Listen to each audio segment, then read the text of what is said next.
Hey, this is my third movie of the day. Well, it's technically my third movie of the day, but that's just because I watched a movie on my own comfortably before coming over here. Well, technically, the first one I watched today was not comfortably, but I was alone. Kind of. Well, there was a lot of people in the theater. I'll talk more about that later. We got out of Joy. The other two movies I saw today were Daddy's Home and Point Break. So I really, really liked Joy. Actually, I found this movie very, very entertaining, but it's really weird. Yeah, this is one where like I'm still debating in my head if the quality of the product outweighs just the bizarre choices made throughout. And not like a character's like it's like, you know, like not like character choices, no, like the actual production choices made throughout this movie. You mean like how the grandma for some reason narrates the movie, even though I think she dies about halfway through, but continues to narrate it? She's probably only in about 5 minutes of the movie. Yeah, that was weird. Like, it starts with her narrating. Like, literally starts the movie.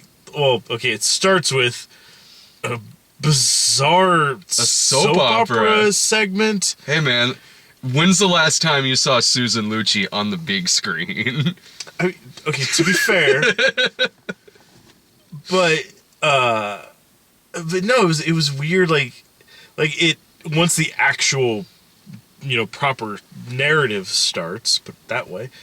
Like, yeah, it starts with her saying like, it's like, this is the story of Joy, told not from her perspective, but from her grandmother's, and then like she introduces everything, and then. That's all the narration you get until, like, she's dying. Mm-hmm. And then after she dies, like, it's a shame I had to leave Joy when I did. Like, it's like, how do you still know this?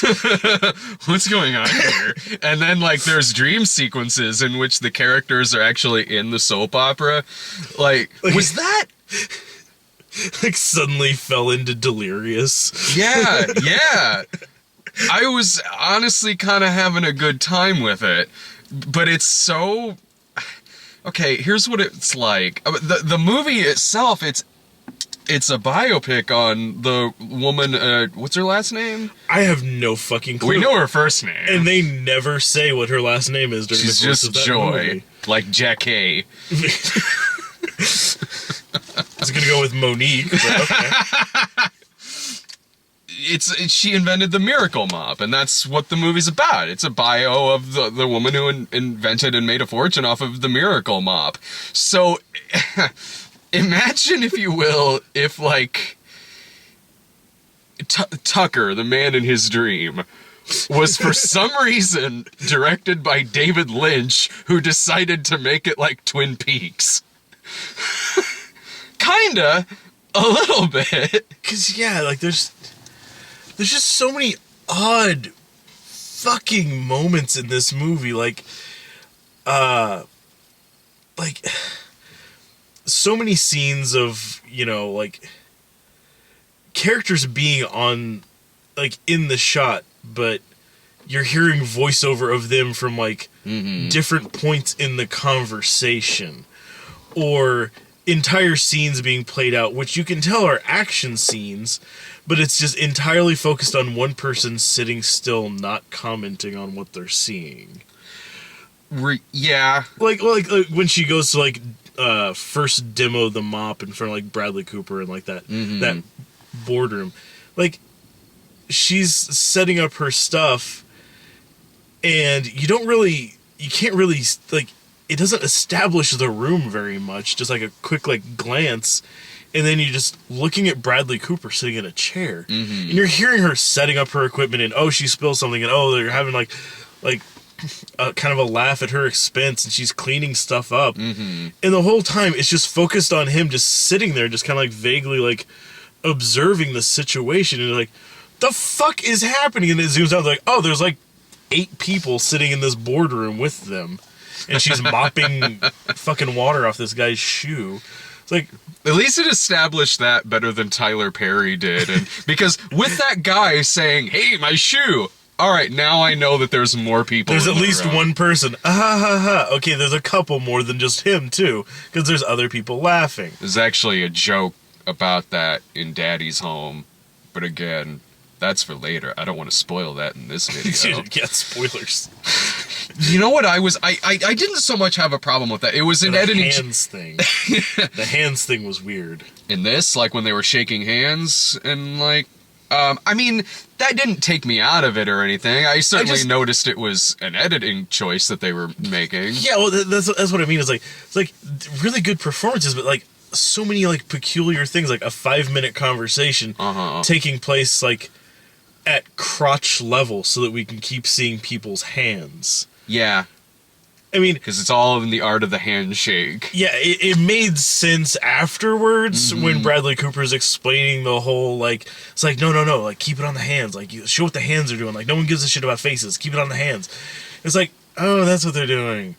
But then, like, all the other times, like, it's showing, like, zoom-ins on hands is like, who made this? Like, David O. Russell, my friend.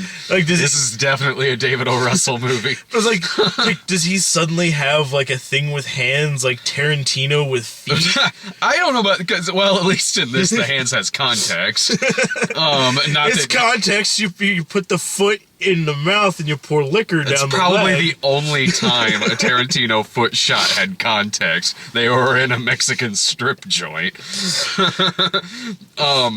That was certainly a stylistic choice I noticed, but it was nothing that took me out of it. The only thing for me where I was, well, not only thing, but one thing for me that I was, at least in the first part of it, not knowing all the details about this woman's life story, I was having trouble figuring out what year this was taking place in the beginning of it. It was a little murky. Like, you basically just had to gauge by the TV and clothing choices. Even then, I was kind of like, is this like 75 or something? Because it's like... Yeah, you just had to put, like, a vague qualifier on it, like... But then like, there's VHS tapes on the TV, and then Yeah, so they like- later mention 1995. But yeah, it's like, okay, well, she's got sort of like the Mary Tyler Moore haircut going on, so I guess maybe it's the 60s. And that wedding scene, Yeah. the big bow ties and everything.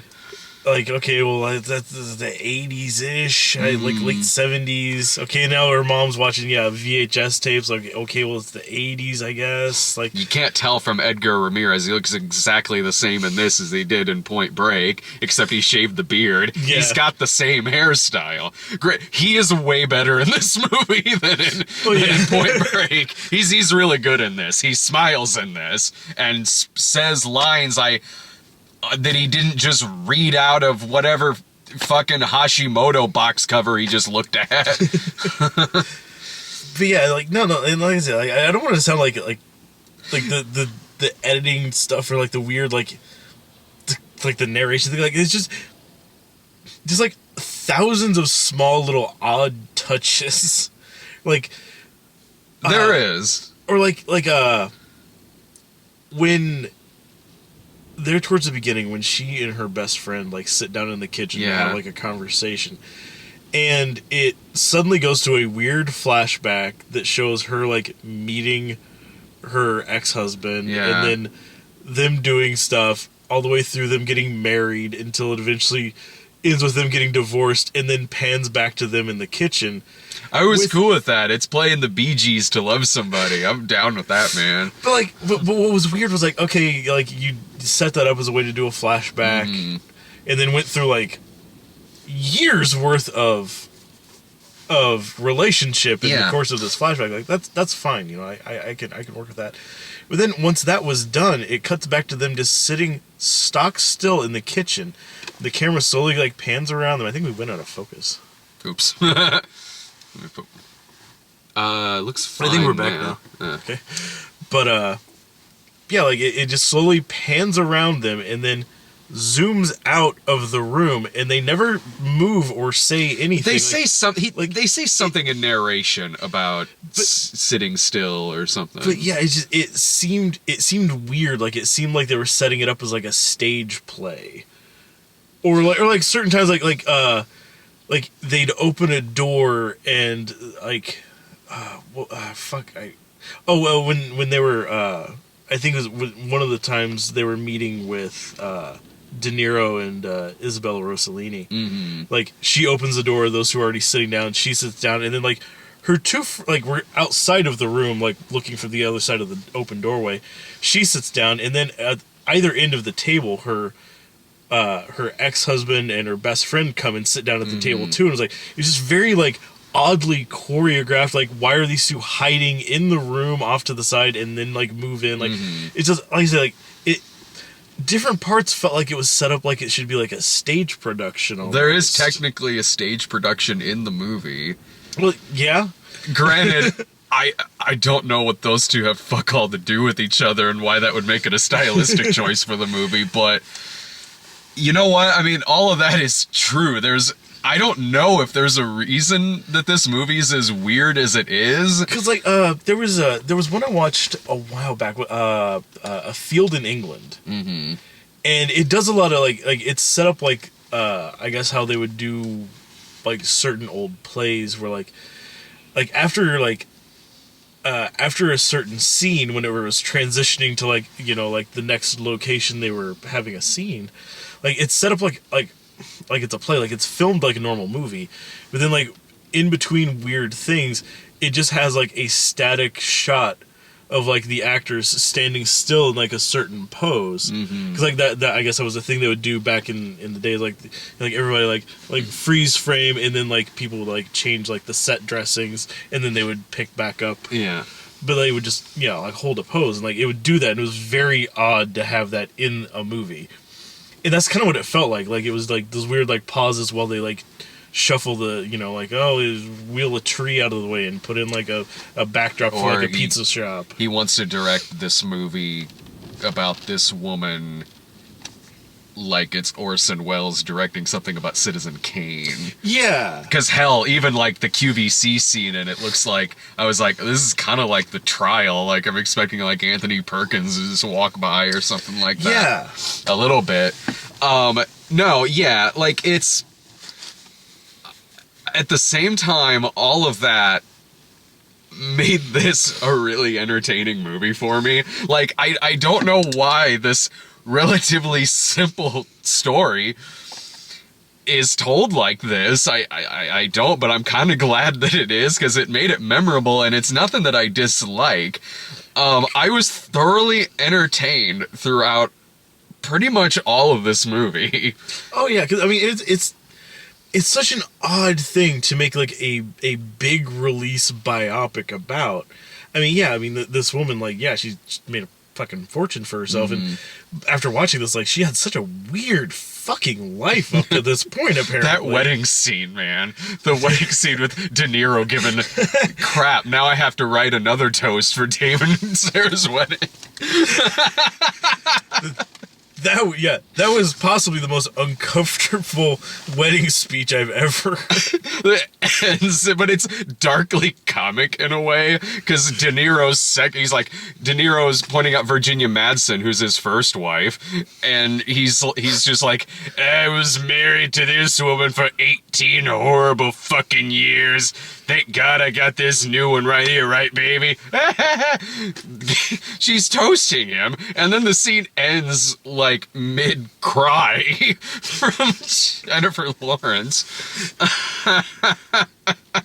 And he breaks the glass and says, oh good, it's the divorce glass. He's just such an ass. Like, even at the beginning, like her at the right then new husband, his father is starting to give like this really like nice speech, and then you have De Niro just starts like hitting his glass, like, ding, ding, ding. It's like, Dad, he's giving a speech, like, well, it's over now. Anyway, what I was wanting to say. And this is like, right, like, she's in the wedding dress and everything, and he says like, you know, it's not too late to turn around. It's not too late to just call this whole thing off. I just wanted better things for you than marrying this guy. I mean, you could have married anybody. I don't know. I don't get it.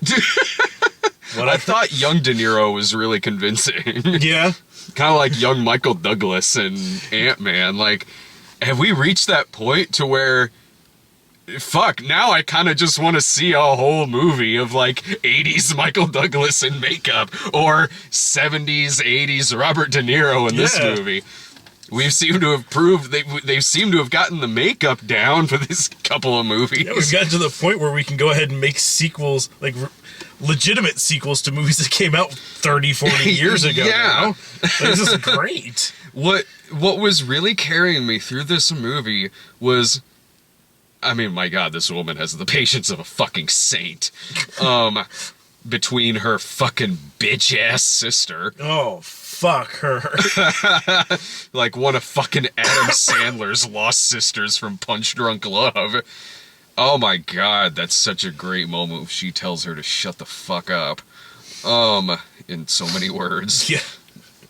I was 100% like rooting for this character in this movie. Like, the characters, as quirky as the movie is, like, the characters are pretty likable. Her especially, between, goddamn, this house, couple kids, ex-husband living in the basement, dad now living in in mom in the bedridden in the bedroom. Not even bedridden. She's just a recluse. Yeah, she just hangs out in there and watches soap operas all day. And then there's her fucking job at an airline where people just spit on her and throw shit. I'm like, fuck, man. Like, I'm watching this movie like, goddamn, I'm so rooting for this character. Like, and throughout the movie too, just when, like, oh, you think this big break's gonna happen? No, these fucking manufacturers are trying some crooked-ass fraud shit. She still has to declare bankruptcy after she's sold, like, 500,000 units or some shit. And has to go... Every turn she has where she's like, it's like, finally, like, after all that shit, a success. And it's like, nope, 2 steps backward, fuck you. Fuck. And then it's like, god damn it, knuckle down, get 3 steps ahead. It's like, yeah, fuck you, 4 steps back. It's like, god damn it, woman. And when it become a millionaire already, because this is getting frustrating watching you fail repeatedly. It's getting really intense. Like, and then at the end, when she's, you know, she's rich, she's in a big house and everything, like, goddamn, even I, like, almost had a tear down my eye. I'm like, damn, you fucking earned this. Fuck. Fucking American dream right here. Yeah. And watching this movie, from what I understand about the script of this movie, given what this movie's about, ironically, like, the woman who wrote the original script for it had to sue to get her name as a co-credit under just story and not written by, because apparently David O. Russell, there was this script that's a bio on her, and it was written by this woman, and then David O. Russell, who I understand is not the greatest guy in the world, just from some of the stories I've heard. Yeah. He wanted to do this as his next movie, so he did a rewrite on it, and then it was just credited just to David O. Russell, so she had this movie I wrote. Yeah. Done. So she had to. Sign I think my she name had at the bottom like John Hancock. So your picture is David O. Russell, like the scene with De Niro in this movie, where De Niro was like saying to her, like, it's my fault. I gave you hope. You should have just been just a housewife. Like, I'm sorry. This is on me, baby. That was so depressing. Him trying to be noble. It's like, you know, it's my fault. You know, I give her this unrealistic idea that she could be more than just an unemployed housewife. I gave her dreams. Selling cheap pieces of shit plastic to other unemployed housewives who that's have my nothing bad. better to do than watch TV and buy things on the phone. You know, honey, I'm sorry. I'll take the heat on this one, baby. All right. And I'm It's like, you're a real son of a bitch. You're a real son of a bitch. So I'm trying to figure out in some of this movie. I'm trying to figure out like what was in like this original script, because you can kind of tell what like David O. Russell would have added to this beyond like stylistically. It looks like a David O. Russell movie. I'm like, I could be wrong, but I don't know if in the original script there were frequent dream sequences in which she's in a soap opera. Yeah, that was so bizarre when it would do that. I'm kind of, at the same time, I'm kind of glad it's as weird and quirky as it is, because it certainly made it a very memorable experience. Other than this could have been, you know, just something a silly made-for-TV thing, like that Martha Inc. thing with Sybil Shepherd that was more in common with Mommy Dearest.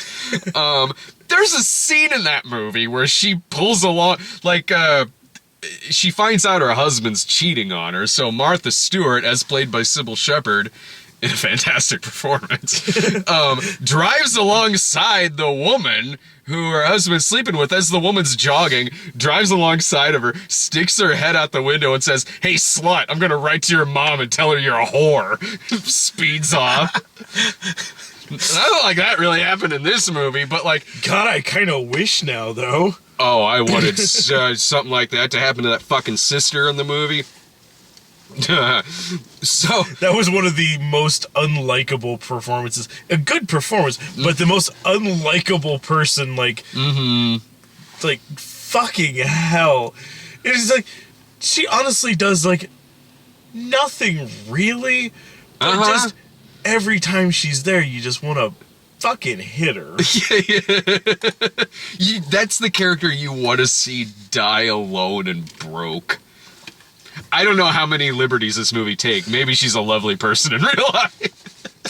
Like this shit, like, it's like, why the fuck am I reading you this weird ass book on bugs? It's like, oh, that was hilarious. That cicada book.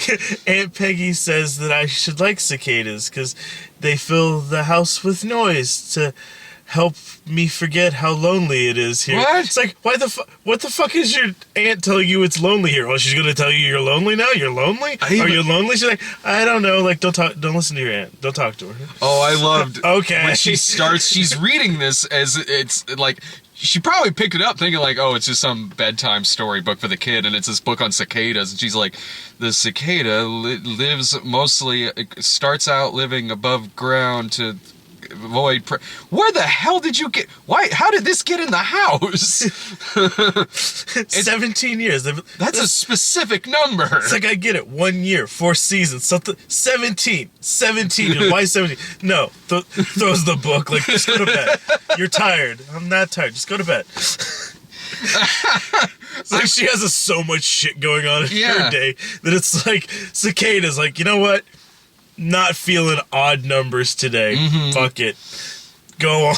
Go to bed. Give me my cough syrup so I can crash. Yeah, like, I'm kind of glad this movie's as quirky as it is, because, like... De Niro as Father of the... No, give her another shot. Give her another shot of cough syrup. Just keep giving her cough syrup. This says it's expired. No, it's fine. That's just a trick into buying That's more. Old school parenting. I can get behind that. It's herbal. It's all natural in there. She'll be fine. Medicine doesn't expire. They're not going to make medicine that makes you sick. No one will buy that. And then she has a weird nightmare that she's on an episode of Dynasty or something. Yeah. It's like, the fuck is happening? I don't know, but I'm enjoying it. Oh no, Bartholomew's back, and he's a ghost. It's increased his powers. What has happened? I hope that there is like a full-length DVD extra that's just that soap opera, because that was really entertaining. I was really enjoying that. It was engaging when it happened, but it was just always so bizarre. But I mean that's late 70s, early 80s soaps for you. Like, they didn't make any fucking sense. I watched Days of Our Lives back in the 80s. That was back when it was Patch and Kayla, and Patch was badass. And there was Nick the Pimp. He was really sleazy. I just remember watching Passions. I got bummed Passions. with that one off the air. I got to tell Violet about Passions. She didn't remember it, but like, we were watching Friends, and when Joey was up for the soap opera actor award, one of the competing shows was Passions, and I said to her, I'm like, do you remember Passions at all? She's like, no. I'm like, oh, let me tell you. It's like a soap opera, but like a horror movie soap opera. Yeah, it was that soap opera where you legitimately couldn't tell if it was spoof. It's like, are they in on the joke? I don't know, because bitch has like a fucking living doll and a lion and shit. Like, the fuck is happening? Like, over here, they're doing like a fucking exorcism and shit. They're like, there's concerns of zombies on this show amid everything else. Like, what is fucking going on over here? I don't know how that. I cried when that got canceled. Yeah, I don't know how the hell that show got on the air, or how it lasted as long as it did. All I know is I was really bummed when it wasn't. Remember anymore. how every year had a different like subtitle, where it was like coming up tomorrow on Passions, Tainted Love. It's like it was the original American Horror Story. Kinda, yeah. Only I liked it when that got really stupid. I watched the Coven series recently. Starts out great, and then a severed head is watching Roots and Stevie Nicks shows up. What the fuck? Yeah. I like the first part of that season. Show just kind of keeps going that way. Yeah, I haven't seen Freak Show yet or Hotel. I've seen enough of Hotel to know that I don't want to watch the rest of Hotel. You didn't like seeing Max Greenfield get ass killed by a power metal dildo. It's just shit that doesn't make any sense, or the fact that like, who was it? Wes Bentley is involved with the movie Seven. Spoiler. I've only seen the bits of the first episode. It's in the first episode. Oh, I must not have really been paying attention. You didn't know. I must have been like on the laptop or something. My mom had it on in the background. I saw the Max Greenfield part. Oh, like I'll have to go back to this in 2 years when I think about it. It's like the entire show is wildly unnecessary, but it's nice because Evan Peters this time around, his character is essentially like kind of basically like H.H. Holmes, like, oh god. Yikes. Well, it is called Hotel. Yeah, it's like, oh, that's interesting, and he's kind of got like Fucking this murder house. He's got this look going on though, where like, fuck, I lost his name. Yeah, like this Howard Hughes look, which I just thought was weird because, like, okay, you've got Evan Peters playing a character based off H.H. Holmes that's looking like Howard Hughes, and then meanwhile you have DiCaprio out in Hollywood who played Howard Hughes and is trying to get a movie made about H.H. Holmes. It's like, yeah, it's like, that's just odd that that's how that lined up. Yeah. I don't know. I'll watch The Collector. That's a good fucking movie. That's a damn good fucking movie. Any final thoughts about Joy? I'm still trying to figure out my first thoughts on it. I recommend it. I honestly do. Like, all of the stuff that I could complain about, because you're right, it is kind of unnecessarily weird. Yeah, I mean, it's one of those things, like, if you're... okay, I could see this being the sort of thing, like if I told... Like, if I told my parents, go see this movie, I know they liked American Hustle. I know that they liked, or at least my mom liked, Silver Lining Playbook. It's got basically the same cast. Yeah. I know I could, if I told them, like, yeah, it's by, like, a lot of the same people, and, you know, you should go see it, they would hate it. Yeah. I know that they would hate it. Like, I know my mom would probably find it interesting. It is interesting. But the weird stuff would absolutely throw her in this. Like I feel like I think my mom would like it. like she just like when she knows that it's supposed to be something weird, she's fine with it. Like I remember like watching Twin Peaks with her. Yeah. You know, when I was a kid, like that was a thing. Like she was like she's cool with that. But going into this, like nothing sets up that it's gonna be fucking weird. Other than the trailer. Well, I mean it's a very obtuse trailer, but Yeah. like even at that, like until like we saw that trailer probably like 5 or 6 times before you're like, it's like, oh, I found out what that movie's about. Yeah, it's about the lady who made that mop. It's like the second trailer was a lot more like the second trailer they put out gave you more of an idea of what it was about, but the quirkiness to it, the style of it, to me, really, it's and the acting, which is really fucking good, set itself apart from being like, oh, this should have just been a TV movie or something like that, because it doesn't feel like a TV movie. It feels like a theatrical film. True, because I mean, it kind of like just like you mentioned though, like that Sybil Shepherd Martha Stewart biopic, like that feels like a TV movie. Yeah. And the sequel where she was in jail that exists. But yeah, I mean, like that's the sort of thing, like that's a fine line, like. You know, how much do you stylize it to keep it from just feeling like, yep, this is definitely a series of events? But as it came out, like, this is just a series of things that happened. It's like it kept me very entertained. Like, it just, like, it, you know, like, cut here, she's talking. Cut there, someone else is talking. Cut back to her, she's talking. Look the other way, you're outside. Look the other way.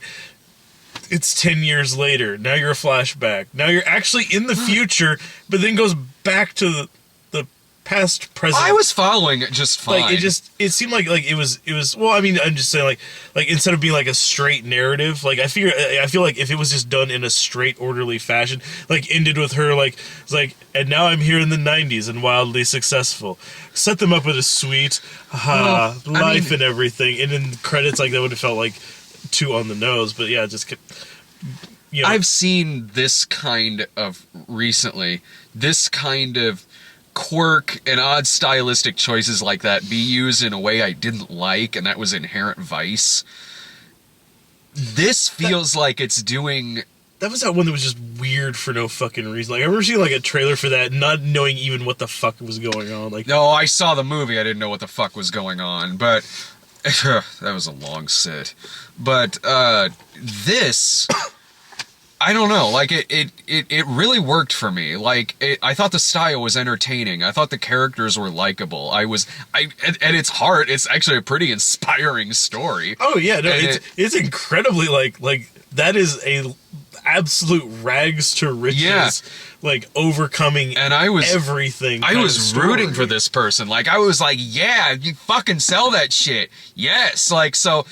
all of the little quirks and everything really got me into it. It didn't drive me nuts like Inherent Vice did. It wasn't sitting there watching that like, this is just a good director making a lot of bad decisions, which is what I felt that movie was. This one, on the other hand, it probably is over stylized, but like, at least I'm into it. At least it's drawing me into the movie. It kept it engaging. Cause I feel like if it had just been a standard biopic, like it'd be depending on how good the acting is, I'm sure it could still be a fine movie, but it wouldn't have been as actively engaging as what it turned out to be. Because I mean, you could easily make this into a very boring movie. You could, but at the same time, like considering the movies that all these people have made already, like I like too that it you know, it'll probably be up for some award or another at some point. It's getting mixed reviews. I mean, whether for just like acting. Like individual performances. Jennifer Lawrence is really fucking good in this. But yeah, I mean, I feel like if they had tried handling it a different way and made it more straightforward, like it would definitely feel like they were just going for like, oh, and now we're gonna try to like, you know, have like a repeat of like American Hustle, just go for like an award season movie. And you know, I like that it didn't. It had good, you know, like good performances, you know, some really good stuff going on. but didn't just feel like they were just like, and here's one for the Academy. Yeah. To consider in, another month. Yeah, it's kind of like, that bio that we've got about the miracle mop inventor. What if it was a little more like Punch Drunk Love? All right, sold. 2 for Joy. I recommend it. I do. It's honestly, it is one of those where if you come back and say like, look, man, I just did not enjoy that at all. It wasn't for me. You know what? I get it. I do. But I don't know. It totally worked on me. Yeah, that's what I said. Like, yeah, I feel like the test of that one would be like my mom. Like I said, she would probably find the story very engaging and very intriguing, but she would just absolutely just tear it apart because of like this the weird stuff. Because if you're not expecting it, that I could see that being kind of jarring for people that are expecting more of a just very straightforward movie. Because I mean, even us, like going in there, like starting to watch it, like just sitting there for like the first 20 minutes, probably like what the fuck is happening? What is happening with any of the fucking soap operas and shit? What is going on? And I was sitting there like, I'm not 100% sure what's going on, but I do know that, goddamn, I'm rooting for this woman who, again, has the patience of a goddamn saint. My mom would like this. She likes weird shit. She'd like this. Well, oh, right, I guess I talk about Daddy's Home. Yeah, I feel like you've been putting that one off for hours now. Oh, yeah. Let me put a pause in here real quick. I'll be right back.